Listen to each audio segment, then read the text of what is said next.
Johanna Tattoo Inc. Asked me about South African tattoo history and my knowledge about South African tattoo history.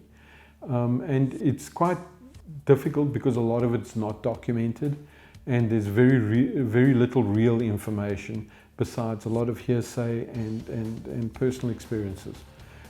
So what I'm about to give you now is what I know and what I've experienced.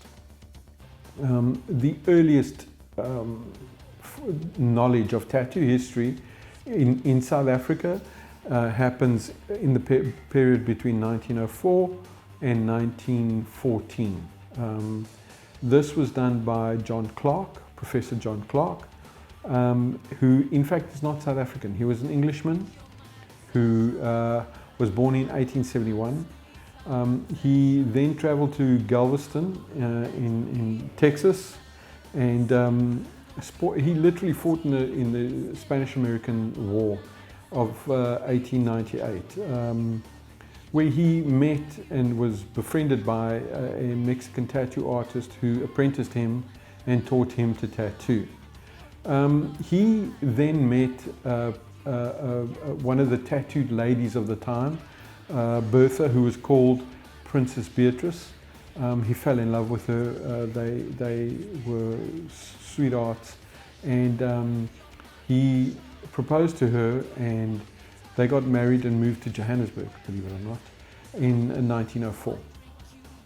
He opened shops in Johannesburg, in Rissik and Simmons Streets, respectively, and also had a studio in Cape Town at one point.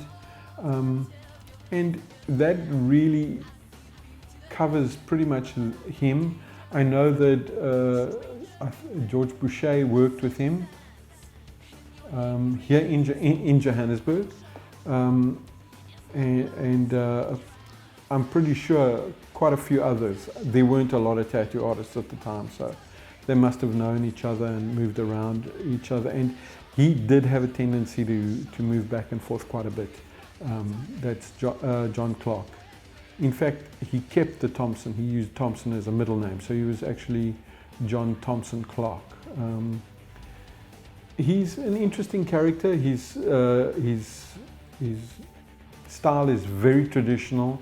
If you see any of his flash, it's very traditional Western style flash. Eagles, snakes, you know, in groups of fighting and all sorts of things like that. He was in South Africa prior to moving down here. He was here during the Boer War, but he wasn't here very long. He got bilharzia and had to be sent back to England. And when returning, he literally after he stopped working in 1914, he didn't live much longer. He lived for 4 more years. He died in 1918, and I believe it's from the effects of having gotten bilharzia earlier in his life.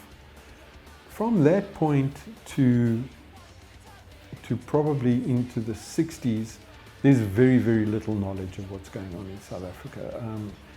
You can understand under the political climate, any kind of subversive kind of stuff was pushed very low key, and nobody was really showing their face around. I was here in the military in Wynberg, and I AWOL'd, and we came to a studio here in Woodstock, Mr. Adams' studio. We got a few of us got tattooed that day.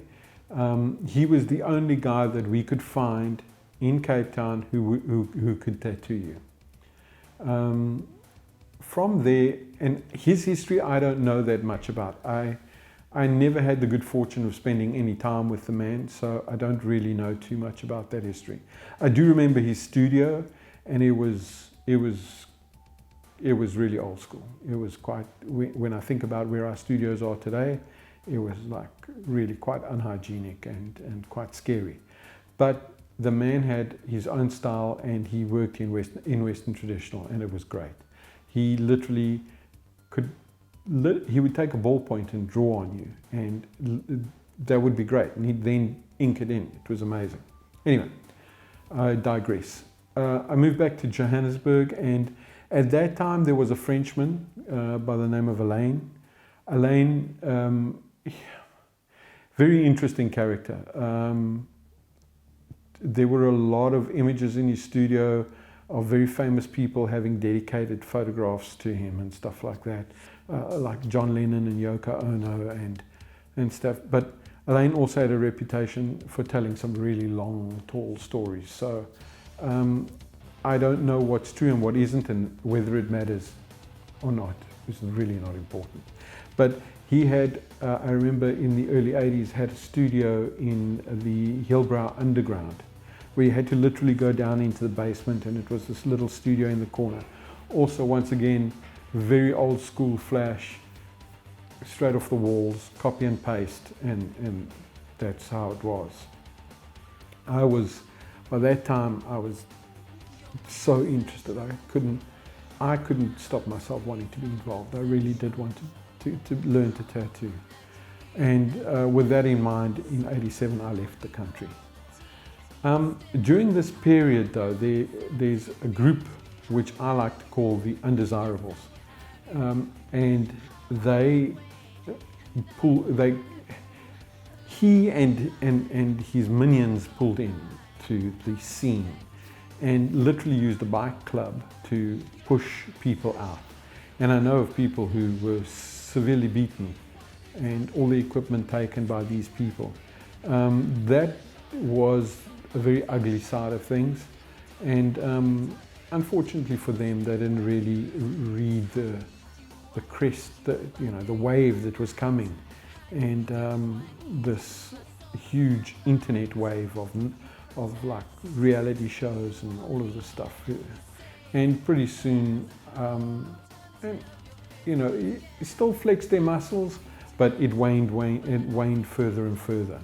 Which brings me to what I see as kind of like the older generation of the modern era. And the older generation of the modern era are guys like Mully from Electric Eye in Durban, guys like Moog he has I think it's called, I can't remember the name of the studio, but Moog builds machines, and he's a great tattoo artist who works out of Knysna. There are others like Simon White, who I don't know, I'm not sure what he's up to. I haven't spoken to him for quite some time. And there are others. There's a group of older tattoo artists that have been around a long time, like myself as well.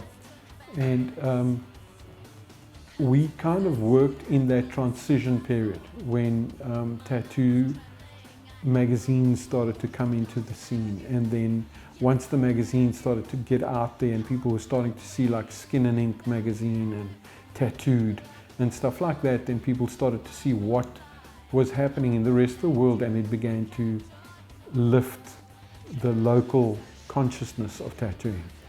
And then the whole thing just started to snowball with reality shows that have very little reality in them, but it lifted that, what we would call our lowbrow art, into the mainstream. And that was inevitable with the global village that the internet has created. So now you have tattoo studios on literally almost every corner. Everybody's a tattoo artist. Guys buy equipment from China for next to nothing. Putting all our really good machine builders and suppliers in jeopardy. They think that watching a couple of YouTube videos makes them tattoo artists, but I'm digressing. That's got nothing to do with our history. Our history in tattooing is, as I've told it to you, as much as I'm aware of. There's obviously a lot of little bits of information that is available from different people, and if I can get hold of them and find out more, I certainly will do another one of these. But it's quite interesting that our legacy in tattooing goes back to the very turn of the 20th century, with studios in what were in Johannesburg very, very busy streets. Simmons, and especially Rissik Street, were very, very busy streets. So it was obviously at that time quite open, unlike what happened after the war and you know, all of that. I mean, you can imagine with the Great Depression and all of those things, everything tightened up, less money around, less people to spend extra money on. But yeah, that's it.